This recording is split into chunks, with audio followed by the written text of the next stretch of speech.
What is going on YouTube? It is your boy MrBaboon back with a reaction video. This time we are reacting to what Titanic survivors thought of the movies. So we're going to see what they thought about the movies and you know what I mean? I'm sure I got a couple ideas of what maybe some of them didn't mind the movies, but I'm sure since it was probably most likely very traumatic, right? They might not be a fan. But I could be wrong. I could be wrong.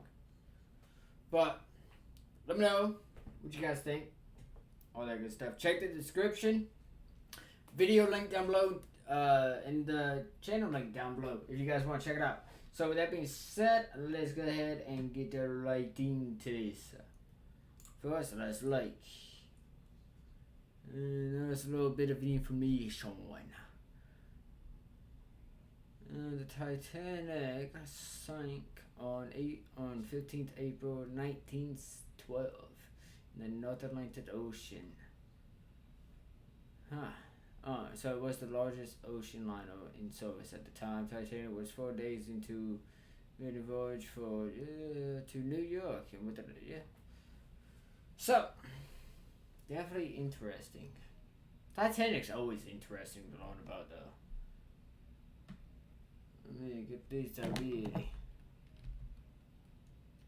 It's 1958 and a major motion picture is about to premiere. 58. It's 1958 and so it's 1958 and hold up.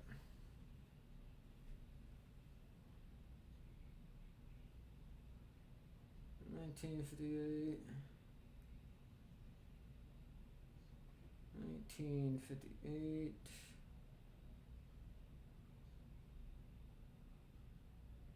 Man, that was like 46 years after it happened. Dang. Major motion picture is about to premiere.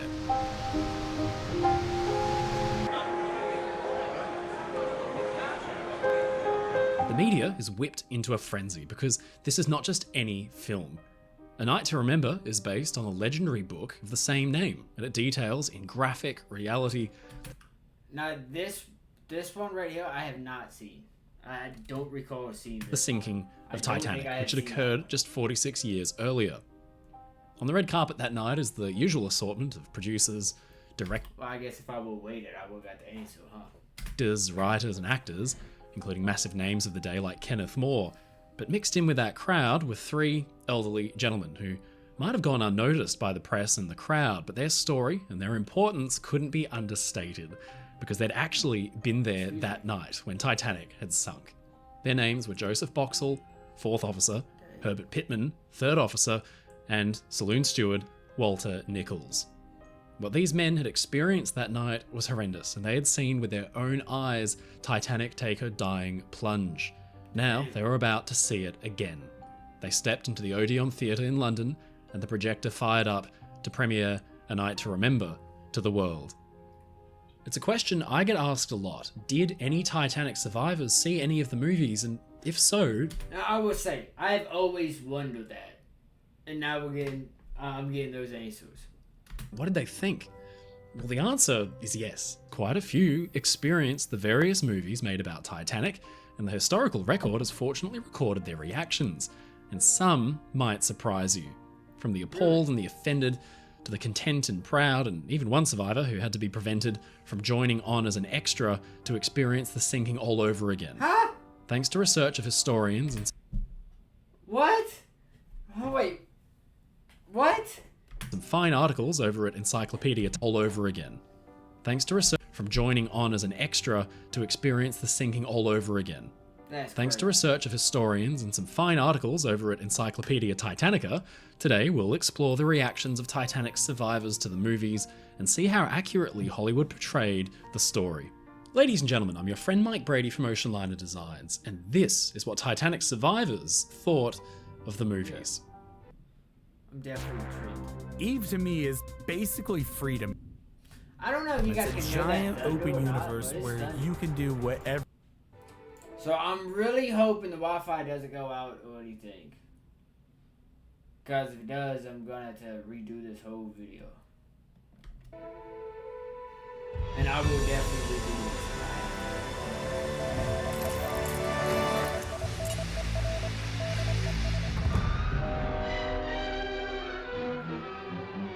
Chances are you've seen a movie about the Titanic at some point. A few I haven't people seen that avoid the most famous one like the I plague know I've purely seen because that one. it was so popular, but the fact is that Titanic movies have been enthralling audiences since the very year the ship sank. Oh wait, Now, what? this story probably needs to begin in about May 1912 What? in the immediate aftermath of the Titanic disaster.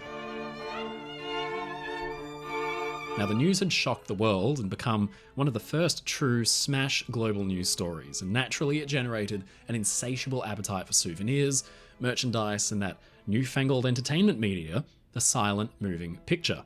Now, there was just one problem with this. Newsreel cameramen hadn't really bothered to film Titanic at all. The ship was so identical in exterior appearance to her sister ship Olympic that footage of the latter was modified to just pass it off as the genuine article. It helped that Titanic's lost captain, Edward Smith, had also skippered Olympic for her inaugural season, so this newsreel was shown to fascinated audiences and presented as Titanic. But the telltale sign that it had been faked are the tugboats. Their names and the port of registry have been scratched out frame by frame, because they would have said New York. And that's where this bit of footage of Olympic was shot. And of course, Titanic never made it to New York. It was a cruel and disingenuous trick, but it worked. Documentaries about Titanic actually continue to show this footage to this day. But it wasn't a movie in the real sense of the word, just recycled news footage. The race to output a film about the disaster was on, and it leads to probably one of the most bizarre sagas of the entire story. Dorothy Gibson was one of the first movie stars in an era where theatre performers were held in very high regard. At 22, she had boarded Titanic in first class and captivated the male passengers in particular.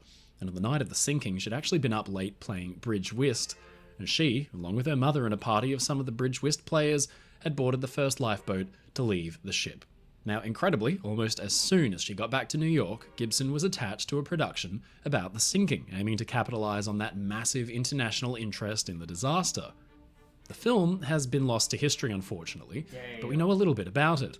Now, it probably used that same Olympic footage to give an air of authenticity, because the same producer who'd made that infamous newsreel was behind the new movie.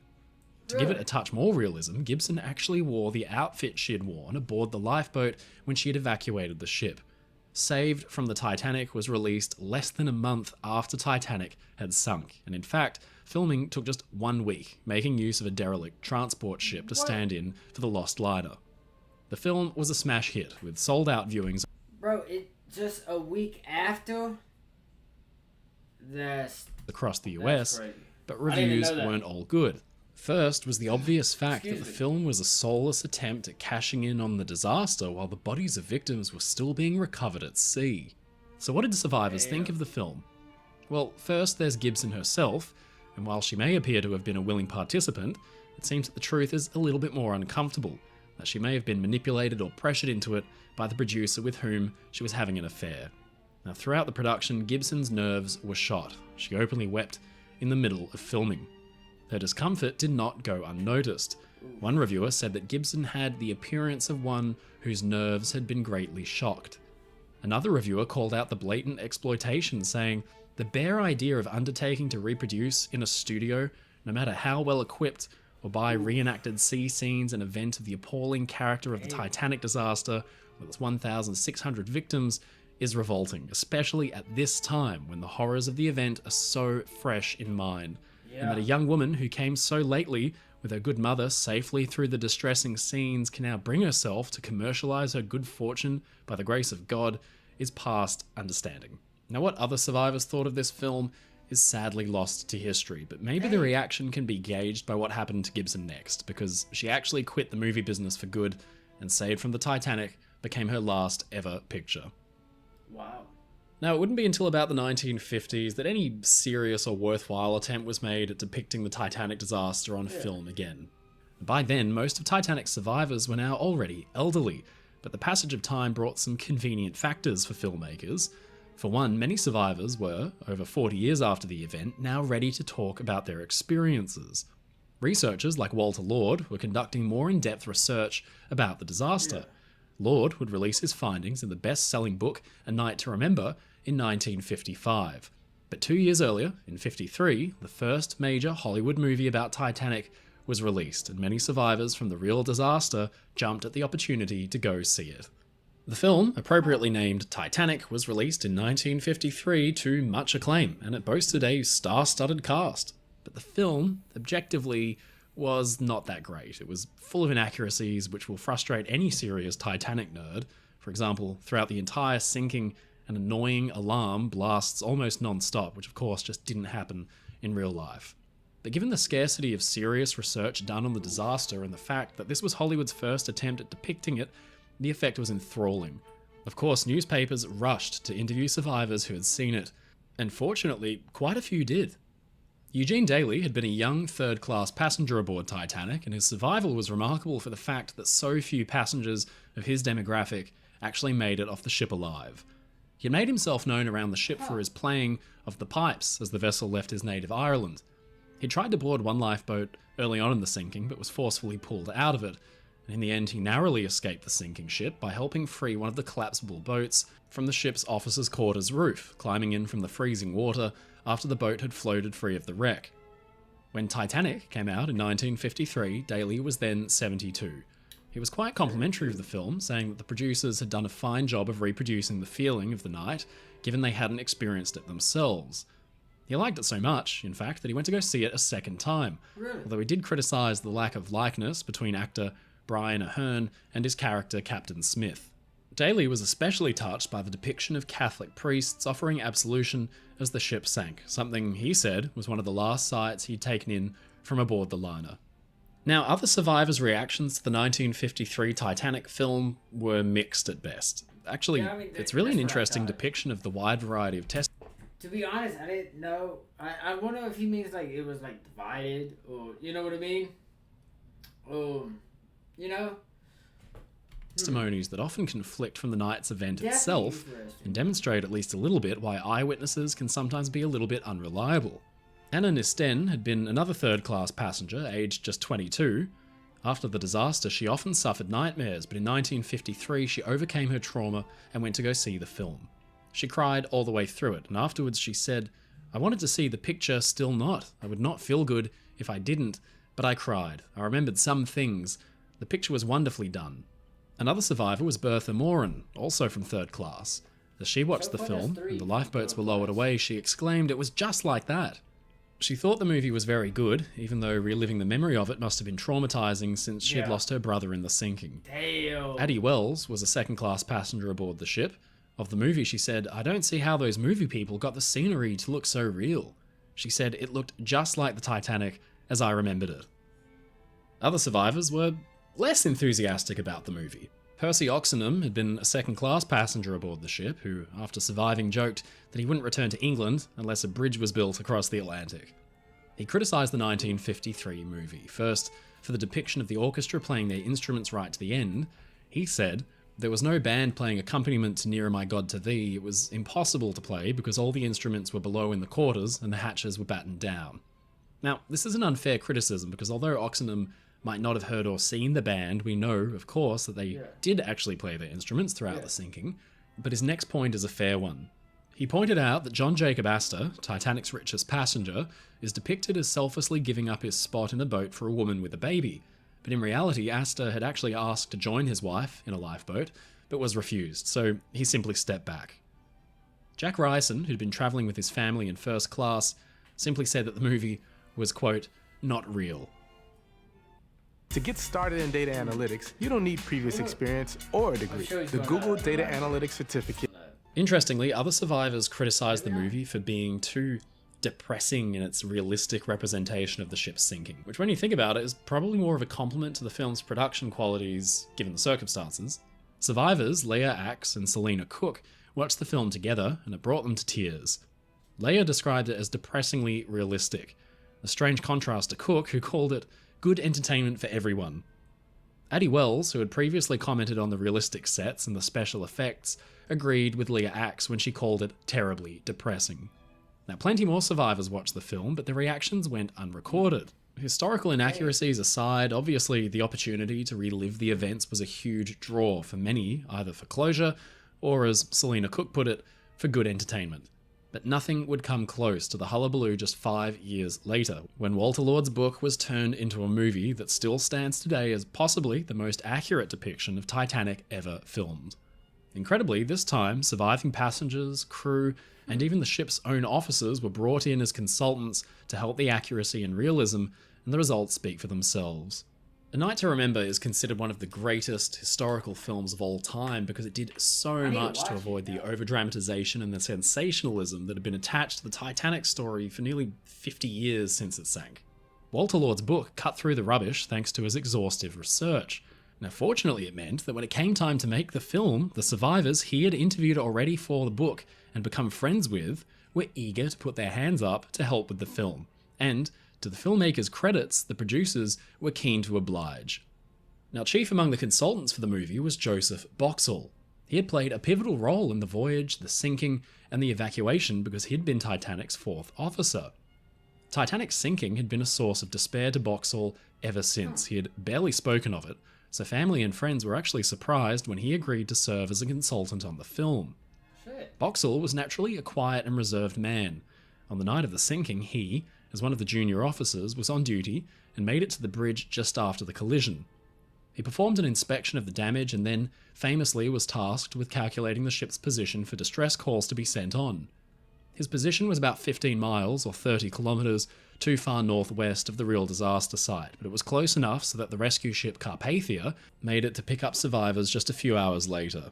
Now, this wasn't really an indictment of his seamanship because Captain Smith himself also made an incorrect calculation that was even more wrong. It could have been due to the bizarre atmospheric conditions which messed with the size and the brightness of stars in the sky despite the clarity of the evening. Boxall had escaped the sinking ship about half an hour before she took her final plunge, and when he finally stepped aboard Carpathia the next morning, his voice had broken with emotion as he reported to the rescue ship's captain just what had happened. The experience didn't kill his enthusiasm for the sea. In fact, he went on to serve aboard Titanic's sister ship Olympic, but he always was reluctant to recall the disaster that he had experienced. When he first found out about A Night to Remember, he was not impressed, and he wasn't keen on taking part in the production. But slowly, he was persuaded, thanks in part to his friend Commodore Harry Grattidge, who had commanded many famous liners himself. After 2 months of back and forth, Boxall agreed to help, saying it was his duty to, quote, see the old ship sink properly. Now, it might have started off reluctantly, but in the end, his involvement with the film became a real source of closure to Boxall, who found a new lease on life because of it. Originally, he said he wouldn't even leave his home in Christchurch, but footage shows him walking wistfully around the A Night to Remember set. Of the production, he said, I have a great admiration for those film chaps who had to endure each shot being taken 3 times over in the cold October whilst floundering about in Ruislip Reservoir. Boxall attended the premiere of the film in 1958 and, sadly, his deeper thoughts on the film weren't ever made public. He said he was pleased with the result and impressed by the amount of money actually spent on the film. But fortunately, we have this one fascinating photo of Boxall sat watching the film by himself. What he was thinking as he relived the events of that night will of course never be known, but it's definitely captivating. Now, Joseph Boxall wasn't the only senior crew member to see the film. Herbert Pittman had been Titanic's 3rd officer. He watched the movie at the premiere with his old colleague Boxall, and he said, the film is an excellent representation of what happened, and I can't recall a single technical mistake. Sylvia Lightoller was the widow of 2nd Officer Charles Lightoller, portrayed by the star of the film, Kenneth More. In fact, Sylvia is seen here being kissed by Moore in this rare newsreel film. She'd been a consultant on the movie too. In fact, she was portrayed early on in the movie. She was glowing in her praise for Moore's portrayal of her husband and said the film is really the truth and has not been embroidered. There's no doubt that Lightoller, who died just a few years earlier, would probably have leapt at the opportunity to help out on the project too. Now, another visitor to the Night to Remember set was Edith Russell née Rosenbaum. She's one of those Titanic characters that is just so memorable. She was very spirited and extremely forthright. She'd travelled first class and tried to take insurance out on her large numbers of trunks and belongings, but she said she was told that since Titanic was virtually unsinkable, it was unnecessary. Now, on the night of the sinking, she said she'd actually seen the iceberg slip past her stateroom window as she was getting undressed. She quickly reported to the lifeboat stations up on the boat deck. Now, later on, she sent her steward back to her stateroom to retrieve a prized possession of hers, which was a little musical toy pig. Edith went on to become an accomplished journalist and even reported from the front lines of the First World War. But she was never afraid to discuss her experience of the Titanic sinking, and since she was being portrayed in A Night to Remember, she was invited to the set, and what she saw left a big impression. The film's producer, William McQuitty, toured her around, and the normally talkative Russell was left stunned. She stood quiet for a while, staring at the set, about a third of the ship's boat deck with 2 towering funnels and all the lifeboats on there. Real fast. I don't know what I would have done in this situation. I really don't know. It's really hard to say. You know what I mean? But I mean, damn. It really is sad though. Like, I mean, so many people. Damn. Their davits. "I can't believe it," she said. "It was here that I stood." Once the film was released, Russell quickly set about watching it, and she actually had mixed feedback. She said Captain Smith is perfect, also the set and the gala dinner, the dining room, perfect. But they make me push my jewellery aside and take the pig from the stateroom, all different from fact, and it's a factual film. Now, probably one of the most touching reactions from any of those visiting the set was from Helen Melville Smith, who was actually Captain Smith's daughter. She'd been just 14 years old when her father had died with Titanic, and surviving letters portray Smith as a caring and devoted father. Titanic and daughter. She'd been just Helen Melville Smith, who was actually Captain Smith's daughter. Yo, can I just say, I didn't know his daughter was on the boat. Like, this is my first time even hearing about his daughter being on the boat. I did not know that. She'd been just 14 years old when her father had died with Titanic, and surviving letters portray Smith as a caring and devoted father. When Helen visited the set, she came face to face with Lawrence Naismith, who was actually playing her father, and she was understandably emotional about the whole experience. Now, one of the more funny stories concerning the production of A Night to Remember involves the survivor, Lawrence Beasley. Now, he had actually boarded as a second-class passenger. In fact, he makes a small cameo in one of the more famous shots taken aboard the ship, up in the gymnasium for first class. Now, unlike some others, he was not reluctant to discuss the disaster. In fact, he published a memoir just 9 weeks after the sinking. When he got wind of the A Night to Remember production in 1957, the 80-year-old took it upon himself to gate-crash the production by sneaking onto the set dressed in period-correct 1912 clothing. There, a section of the boat deck had been recreated for scenes of the final plunge, and Beasley was apparently keen to go down with the ship once again. But at the last moment, before cameras started rolling, he was spotted and the game was up. Ostensibly because of actors' union rules, but also probably because subjecting an 80-year-old to freezing water in a sloping deck was inadvisable, Beasley was asked to leave the set. Quite a few passengers watched A Night to Remember, possibly because its reputation as an accurate portrayal and the fact that consultants had been used began to spread throughout the remaining survivors and the public as a whole, only adding to its appeal. Amazing insights came in from survivors all over the world. Richard Norris Williams had been a first-class passenger and a budding tennis... Alright, hang on. Let me just see where to watch this at, and I'll let you guys know too.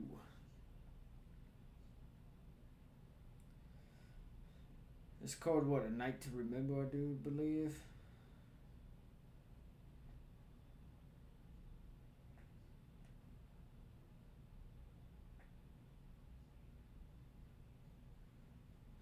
Yeah, okay, I think here it is.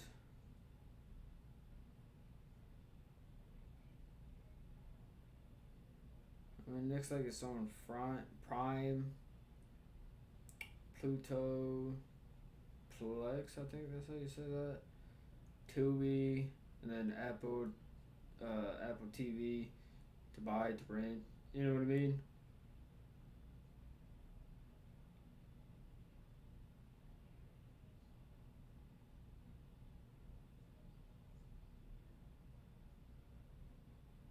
Definitely got to watch this, I do think. Tennis player. He had actually travelled with his father, and on the night of the sinking, the pair had stayed on the ship until the last minute. They were part of the mob struggling around the collapsible lifeboats at the first funnel. Then, that collapsing funnel had only just missed Richard, who looked on astonished as it crashed right down on top of his father and many more. He was pulled from the water, but his time in the freezing cold had taken a huge toll. His legs likely needed amputation thanks to the frostbite, but Norris refused. He overcame his condition and went on to become an accomplished tennis star, winning competitions even from 1912. He watched the film and said that it was restrained in its realism, but vivid in its portrayal. I could just visualize it happening again. In particular, the scenes of the collapsing funnel was something he described as chilling. Damn. Key is getting the sear without cooking the inside. I bet you anything that is very traumatic. Like, traumatizing. Lawrence You know what I Beasley, who mean? tried to sneak into the set, got to watch the film, and fortunately his actual response was captured by news cameras. I thought he was most extraordinary. I had no idea that the realism could be produced in such a wonderful fashion. Others were brought to emotion by the film. Gretchen Longley had been in first class, and she said, "I just had to cry as I kept thinking of that beautiful ship and all those wonderful people. I was returning from Europe with my two aunts. I refused the one remaining spot in the third lifeboat to remain with them, but we found room in the fourth boat." Now, some of the feedback was highly positive. Writer May Futrell had lost her husband, the author and journalist Jacques Futrell, in the sinking. Obviously, the anticipation for the film's release was great. She was asked afterwards what she thought, and she said, "If you'd asked me that the first time I saw it, I couldn't have told you because I was too upset. But after the second showing, I can tell you I believe it to be remarkably accurate, honest, and an exciting film.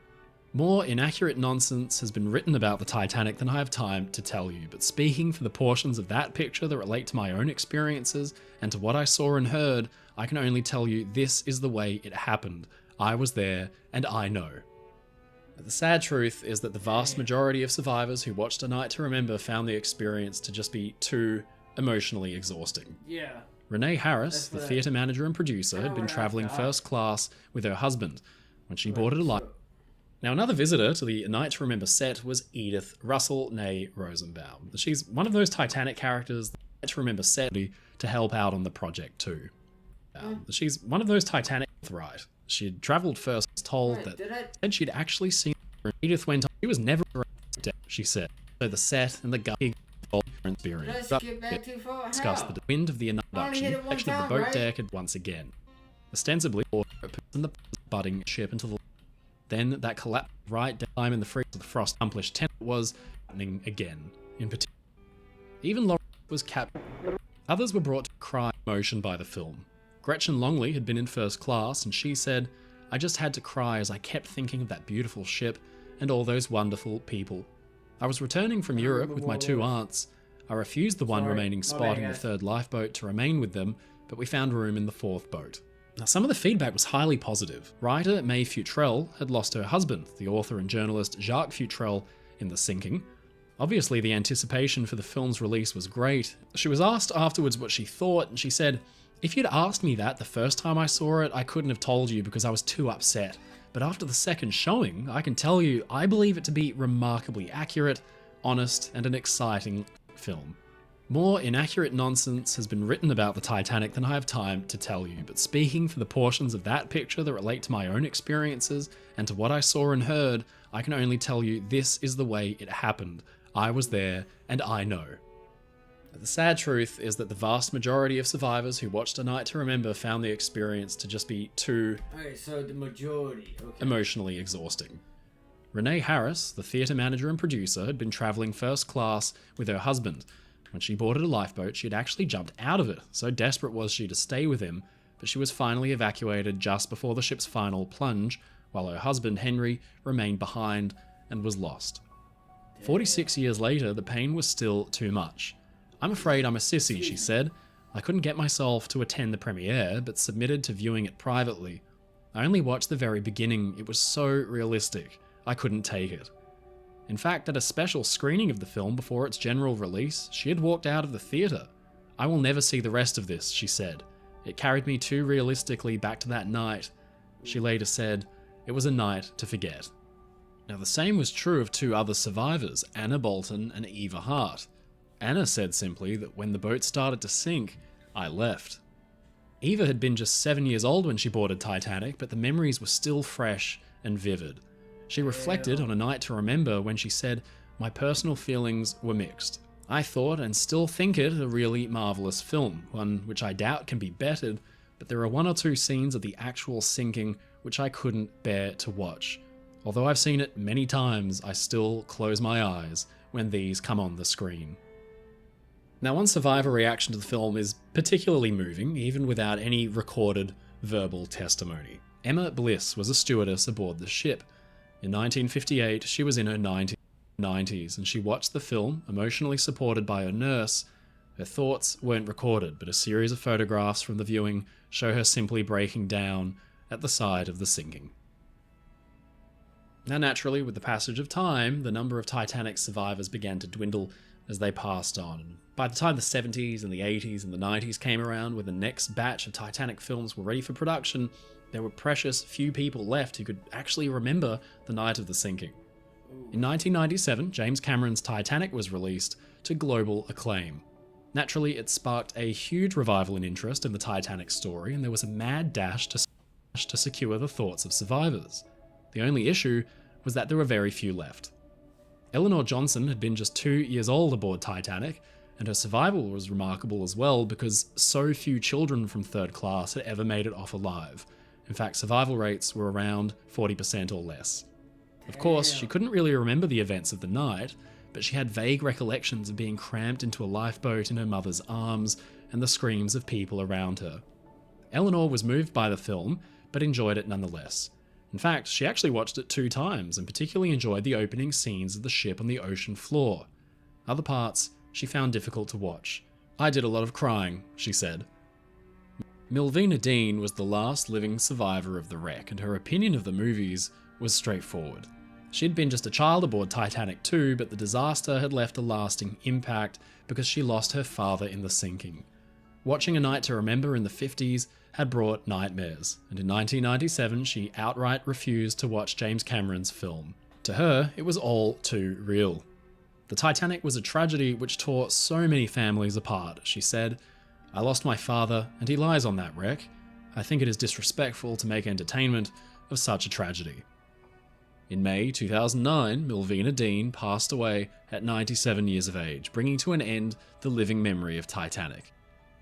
Now, all we can do is rely on testimony and research to bring that fateful evening to life. But fortunately, thanks to newspaper reports and rare interviews, we have an idea of what many Titanic survivors thought of the disaster in the years since, and their reaction to Hollywood's attempts at recreating it.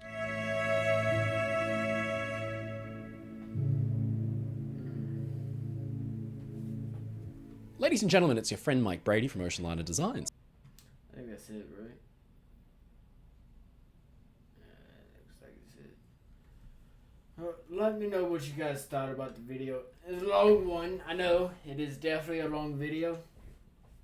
Definitely check out this channel. The link down below in the description. Video down below in the description if you guys want to check it out. Definitely go check it out. Check out the channel. Check out the video.